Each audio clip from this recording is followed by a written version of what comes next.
नमस्कार बाल दोस्तों, आप सब मज़े में होंगे। पिछले एपिसोड में हमने दुमदुमा गांव के बच्चे नामक कहानी का यहाँ पर शिक्षण प्राप्त किया था।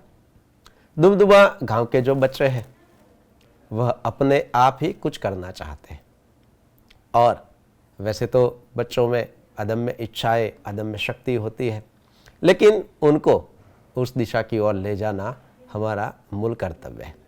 इस इकाई के जरिए आप भी अब दुमदुमा गांव के जो बच्चे हैं उनकी तरह ही आपके गांव में अगर कोई समस्या है तो उसको किस प्रकार दूर कर सकते हैं या उस समस्या को दूर करने के लिए आप किस प्रकार का कार्य करेंगे, इसके बारे में ज़रूर सोचना चाहिए। वैसे तो हमने यहाँ कुछ बच्चों के उदाहरण से पूरी इकाई पढ़ी है, इकाई का श्रवण भी किया है। उसके बावजूद यहाँ कुछ बातें मैं फिर से दोहराना चाहता हूँ, क्योंकि बच्चे खेलना चाहते थे, तैरना चाहते थे, पानी में छपाछप करना चाहते थे, लेकिन गांव में पानी की किल्लत थी, बारिश ही नहीं होती थी और अगर बारिश होती थी तो गांव में ऐसी कोई सुविधा नहीं थी कि जिसमें पानी का संग्रह किया जा सके। और इसलिए बातों बातों में ही बच्चे सोचने लगे कि हमें क्या करना चाहिए।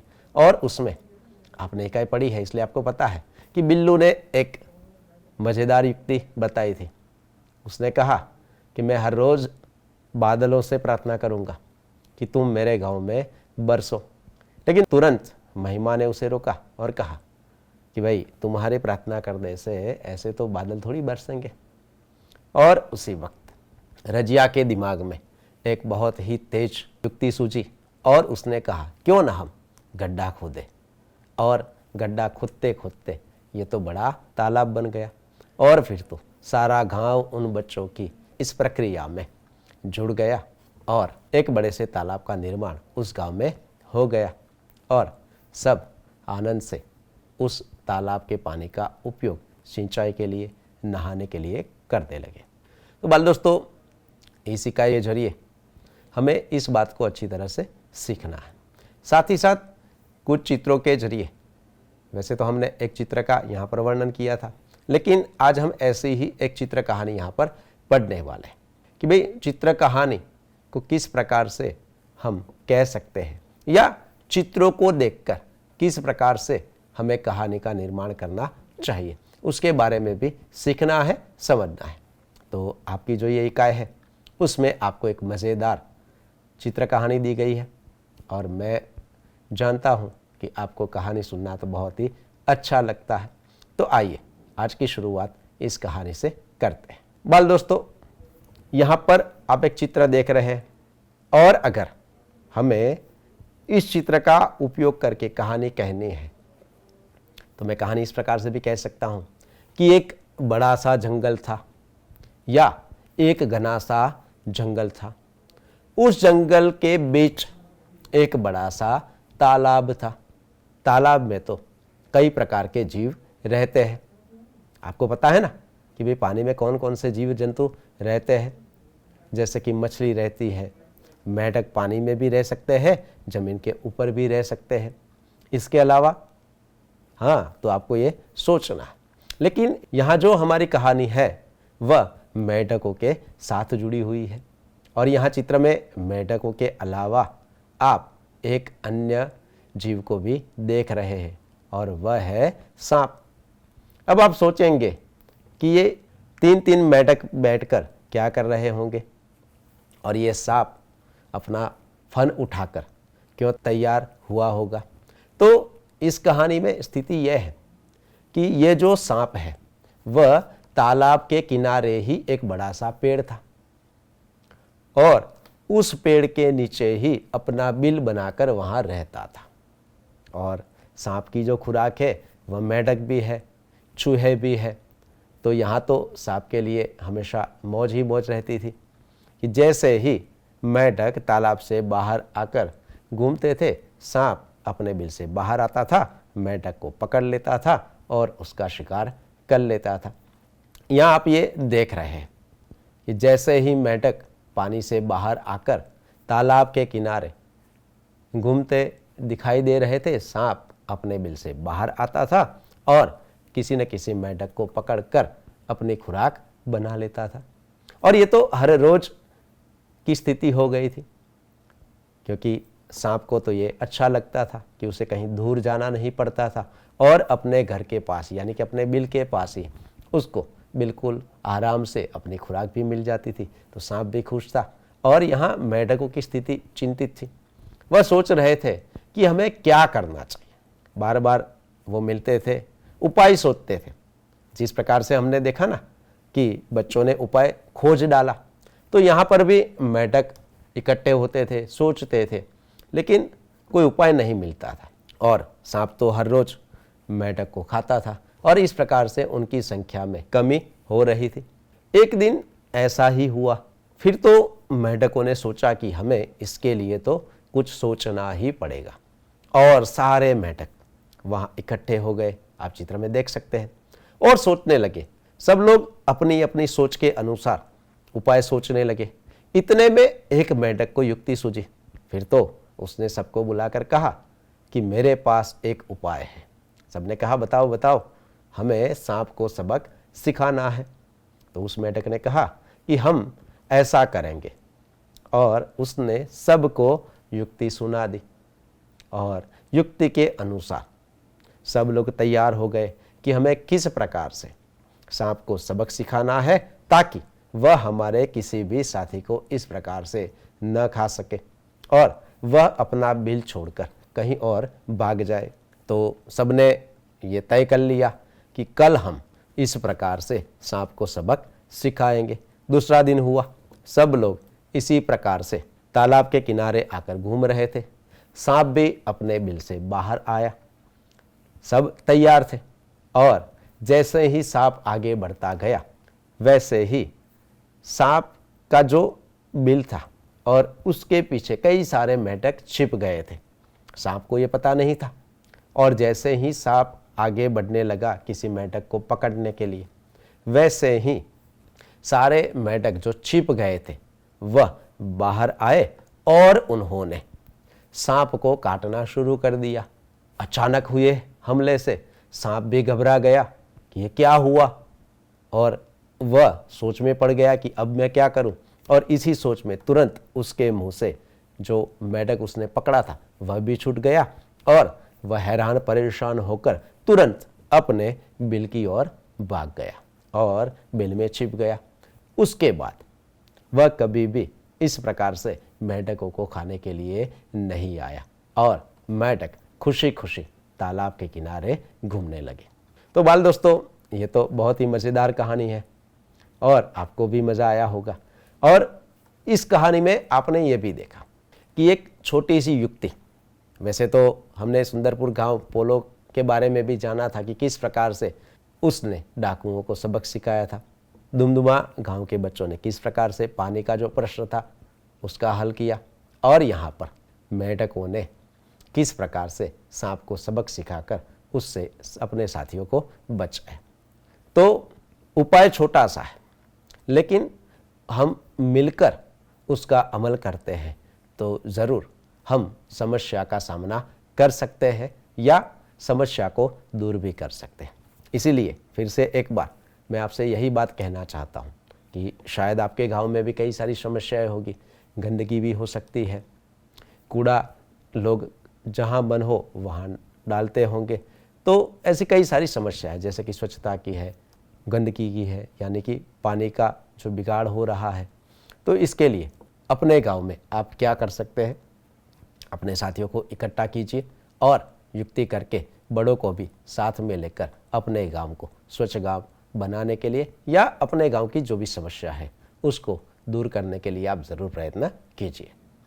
बाल दोस्तों, इस कहानी के साथ साथ हमें कुछ और बातें भी इस इकाई के ज़रिए सीखनी है। वैसे तो अभी आप छोटे हैं, उसके बावजूद आप अपने माता पिता के साथ कहीं बाहर भी जाते होंगे, और जब किसी वाहन के माध्यम से आप सड़क यात्रा करते हैं तब सड़क पर हमें कई प्रकार के संकेत देखने को मिलते हैं। लेकिन ये संकेत हमें क्या कहना चाहते हैं उसका ज्ञान भी हमें जरूर होना चाहिए। और इस इकाई में हमें कुछ ऐसे संकेत भी दिए गए हैं कि जिनके बारे में जानना हमारे लिए बहुत ही आवश्यक है। तो आइए एक के बाद एक इन संकेतों के बारे में भी जानकारी प्राप्त करते हैं। बाल दोस्तों, यहां पर आप देख रहे हैं अंग्रेजी में लिखा हुआ है स्टॉप, और ऐसा संकेत सड़क के किनारे पर आप देखते हैं तो उसका अर्थ होता है रुकना। यानी कि ऐसा संकेत जहां पर भी है वह हमें रुकने के लिए, ठहरने के लिए संकेत करता है, सूचना देता है। तो अब आप इस बात को ज़रूर ध्यान में रखेंगे कि अगर ऐसा संकेत देखा तो आपको अपना वाहन, यानी कि आप जिनके भी साथ हैं उनको अपना वाहन ज़रूर वहाँ पर रोकना चाहिए। इसी प्रकार से दूसरा जो ये संकेत है, इसमें आप देख रहे हैं कि कुछ निशान हैं जो गोल गोल घूम रहे हैं, ऐसा प्रतीत होता है। लेकिन ये निशान, ये संकेत हमें ऐसा बता रहे हैं कि आगे जो रास्ता है वह वृत्ताकार है, यानी कि गोल है। पूरा रास्ता ऐसे गोल है, इसलिए अपना जो वाहन है उसको हमें संभाल कर वहाँ चलाना चाहिए। इसी प्रकार से अगला जो संकेत है वह इस प्रकार का है कि आप सड़क पर जा रहे हैं, बीच में नदी नाला आ रहा है, तो उस पर पुल बना होता है, और ये जो पुल है वह संकरा है। यह हमें इस ओर इंगित करता है, यह हमें सूचना देता है कि पुल कैसा है, संकरा है। अगर सामने से कोई वाहन आ रहा है तो हमें पुल के एक छोर पर रुकना चाहिए, वह वाहन निकल जाए, उसके बाद ही हमें आगे बढ़ना है। अगला जो संकेत है वह हमें यह सूचित करता है कि अभी जिस रास्ते पर आप चल रहे थे वह मोटा है, लेकिन आगे जाकर रास्ता संकरा हो रहा है, यानी कि यहाँ जो रास्ता चौड़ा था आगे रास्ता संकरा है। अगला संकेत इसके विरुद्ध है, यह हमें बता रहा है कि आप अभी संकरे रास्ते पर गुजर रहे हैं, लेकिन आगे जाने पर आपको चौड़ा रास्ता प्राप्त होगा और वहाँ आप आसानी से अपना वाहन चला सकते हैं। अगला जो संकेत है वह प्रवेश निषेध की बात कर रहा है कि वहाँ आप बिल्कुल नहीं जा सकते, यानी कि एकल वाहन, यानी कि रास्ता ऐसा है कि वहाँ आप वाहन अपना नहीं ले जा सकते।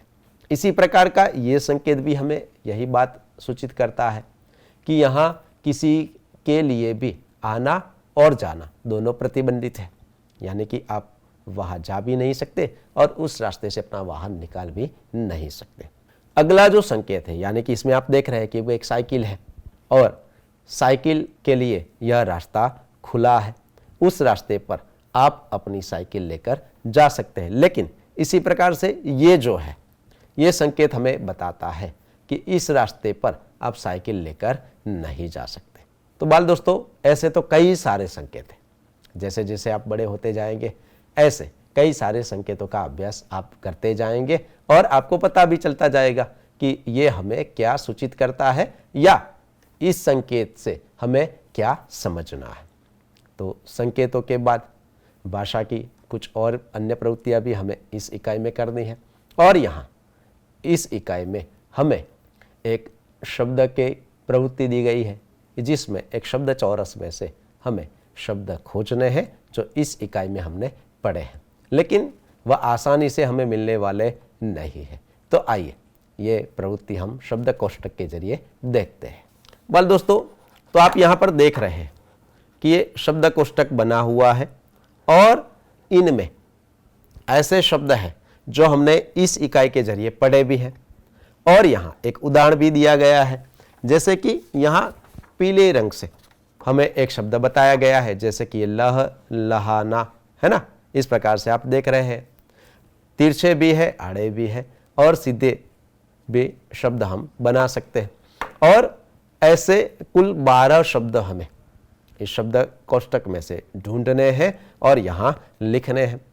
तो पहला शब्द तो यहाँ उदाहरण के रूप में हमें दिया गया है, लेकिन ऐसे और कौन कौन से शब्द हैं वह आपको खोजने हैं और अपनी कॉपी में या किताब में लिखने हैं। आइए ये शब्द खोजने के लिए मैं आपकी कुछ सहायता यहाँ से करूँगा, लेकिन आपको भी ये सोचना है। जैसे कि यहाँ पर हम देख रहे हैं कि यहाँ इन वर्णों को हम पढ़ते हैं और ब के साथ ये र जुड़ता है, सा जुड़ता है और ये त जुड़ता है। तो हमें एक शब्द मिलता है। हाँ, ये शब्द मिलता है बरसात। अरे आप तो अच्छी तरह से इस शब्द को पहचानते हैं, तो आपको दूसरे नंबर पर यह शब्द लिखना है। आप किसी भी नंबर पर शब्द को लिख सकते हैं।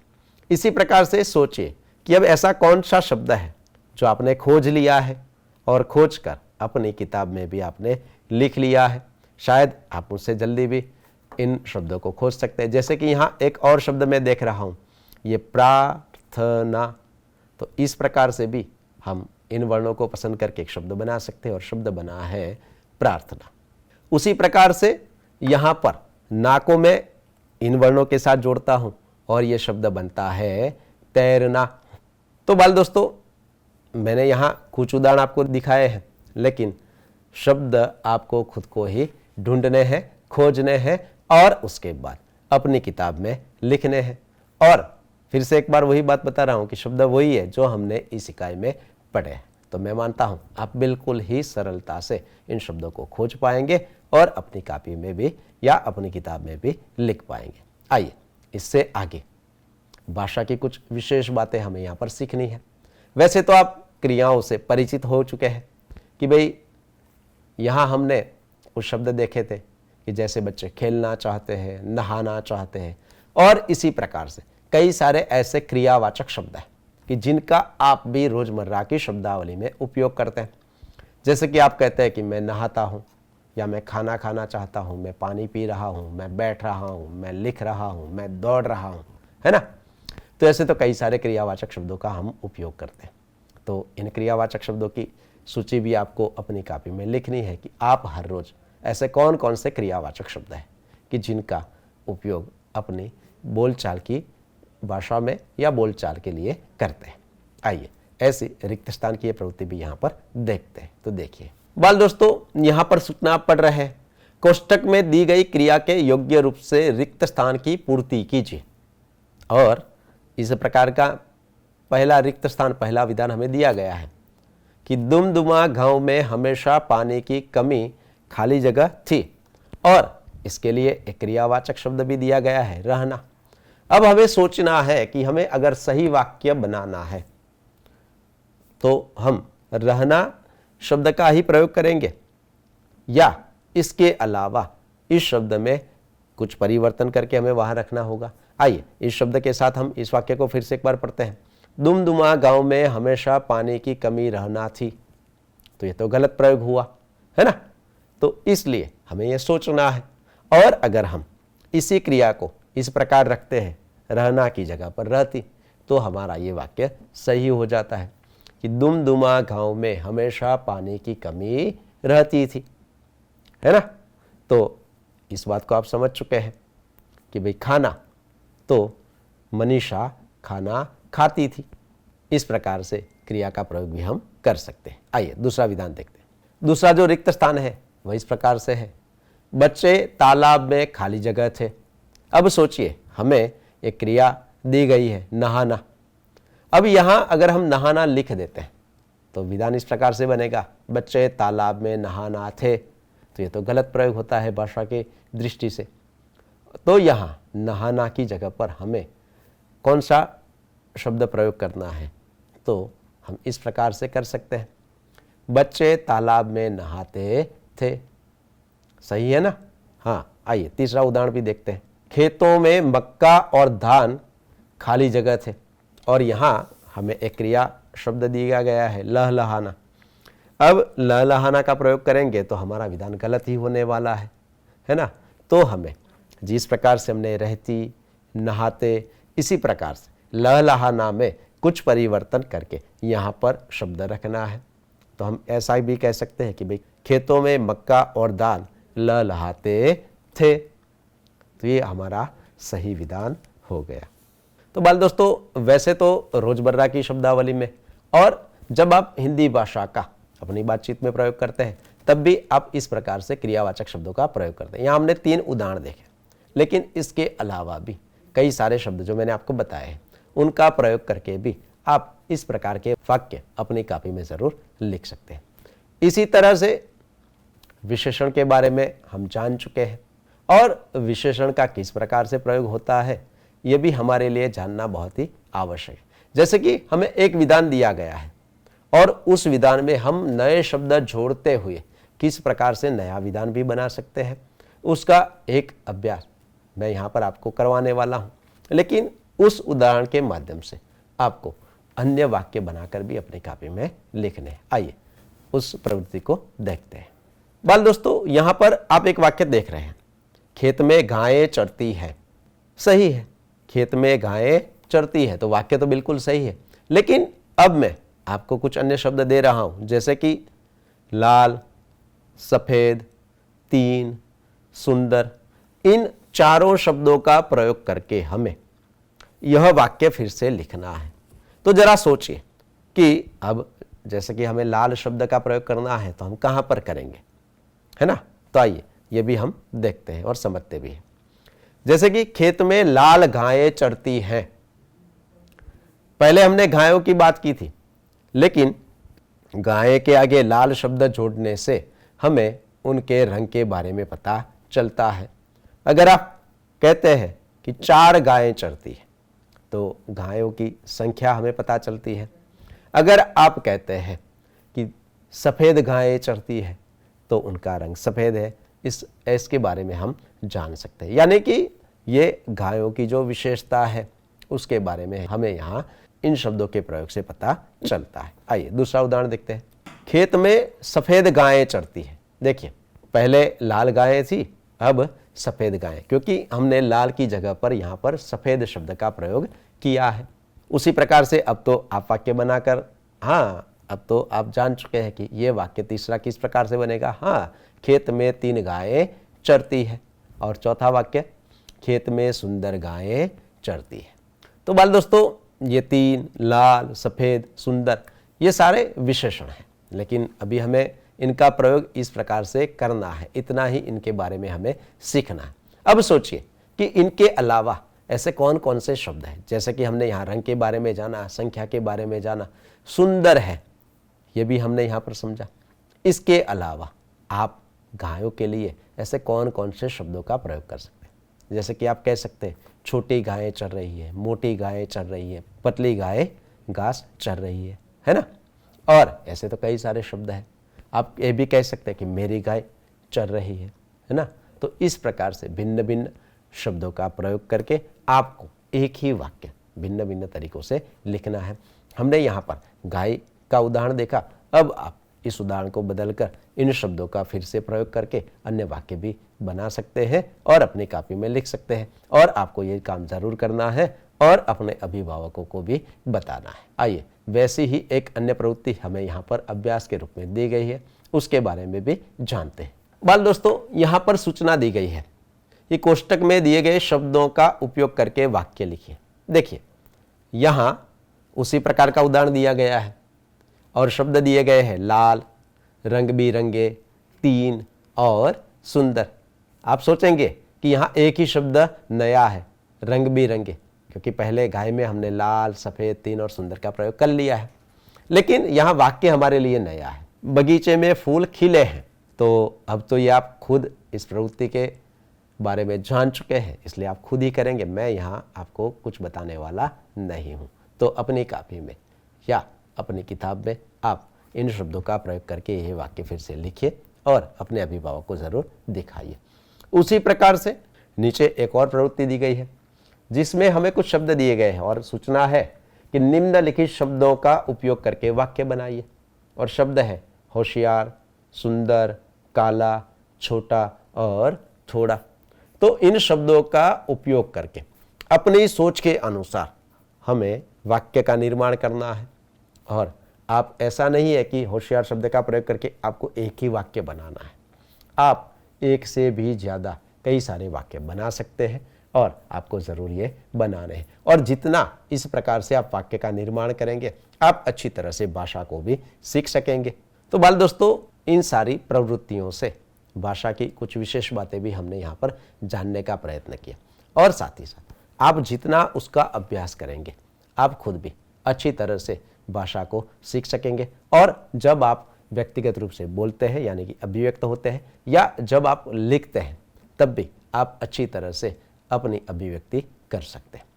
तो इस इकाई के जरिए हमने इतनी बातें सीखने का प्रयत्न किया। फिर से आपको एक बार याद दिला देता हूँ कि आप बच्चे हैं, लेकिन आप में अपार क्षमता है। जिस प्रकार से दुमदुमा गांव के बच्चों ने अपने गांव की समस्या का हल निकाल लिया, ढूंढ लिया, उसी प्रकार से अगर आपके स्कूल में, गांव में, परिवार में कहीं पर भी समस्या है तो उसके लिए आप भी सुझाव दे सकते हैं। और अगर आपका सुझाव काम आ जाता है तो सबके लिए अच्छी बात भी हो सकती है। उसी प्रकार से हमने कुछ नए संकेतों के बारे में जाना जो आपके लिए, हम सब के लिए बहुत ही महत्वपूर्ण है। और साथ ही साथ क्रियाओं का किस प्रकार से भाषा में हमें प्रयोग करना चाहिए और नए नए शब्दों को जोड़कर किस प्रकार से वाक्यों को हम लिख सकते हैं और शब्द का प्रयोग करके वाक्य का लेखन हमें किस प्रकार से करना चाहिए। साथ ही साथ इस इकाई से हमने 3 कहानियों के बारे में जाना। पहली सुंदरपुर डाकुओं वाली, दूसरी दुमदुमा गांव के बच्चे, और तीसरी जो आज हमने यहाँ पर पढ़ी सांप और मेढक वाली। तो मैं चाहता हूँ कि आप अपने साथियों से या अपने अभिभावक मम्मी पापा को या अपने छोटे भाई बहन को भी ये कहानी ज़रूर कहें ताकि आप भी इस कहानी को अच्छी तरह से कहना सीख सकें। और अब बारी है आज के प्रश्न की। आज का प्रश्न, गड्ढा खोदने का उपाय किसने बताया? और आपको 4 विकल्प यहाँ पर दिए गए हैं। विकल्प ए है रजिया, विकल्प बी है महिमा, विकल्प सी है बिल्लू और विकल्प डी है सभी बच्चों ने। और आपका जो उत्तर सही है वह आपको नीचे जो टोल फ्री नंबर दिया गया है उस पर आज शाम 8 बजे से पहले फ़ोन करके लिखवाना है। नंबर आप नोट कर लीजिए 6 3 5 7 3 9 9 4 5 0। तो बाल दोस्तों दोबारा मिलेंगे, तब तक के लिए धन्यवाद।